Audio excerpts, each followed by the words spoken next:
Anyway, it's called Enlightenment. There's nothing more real than all these clouds and how they keep changing. All that restless energy with no source or solution. The relentless transformations, the almost perpetual motion, like the ordinary happenstance parade of our works and days. This time, let's make it an average August afternoon in 1982. And look, there we are, driving south down Salem Avenue in your silver 74 Monte Carlo. The one with the bald tires, the dangerous brakes, the barely automatic transmission, and the killer stereo system. And right now, we're listening to Chuck Berry, singing and dancing along in those gold upholstered bucket seats. And even though the man from St. Louis is one of the 8 or 9 most important human beings of the 20th century, he still feels like our brother. Because despite his genius, his brilliance, he too is baffled to the bone. Maybelline, the three of us cry out from the amen corner of the blues. Maybelline, why can't you be true? And there's the smell of approaching rain and exhausted fossil fuel in the air. And a pair of winos in the quick stop parking lot arguing about who found it first, a flattened out but still smokable Camel filter.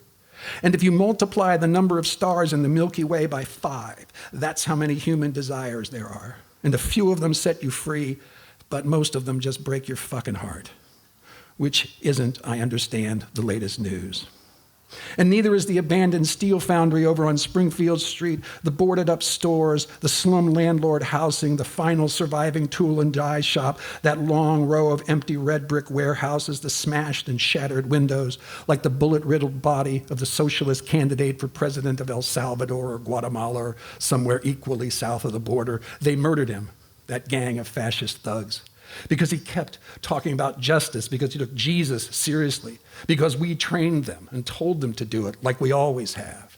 And neither of us wants to think too much or talk too long about that kind of misery and crime, so I light up a joint and pass it on.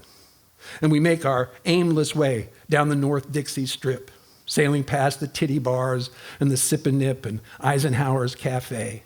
And you toss me a can of Stroh's at the red light at Leo and Kiwi, and you laugh and say, look at it this way, Jim. We might be getting older, but at least we're not getting any wiser.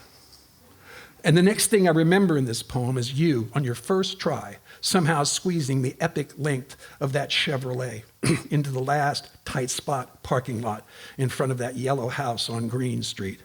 Some party you heard about last night at another party. And after we kill off what's left of the 12-pack and smoke what's turned into the smallest roach in the history of Western civilization, we head inside, where we both hope to find a woman so good it won't matter how bad she one day becomes. The best thing about beauty is that it doesn't last. The best thing about you and me is that we're never right or righteous for very long.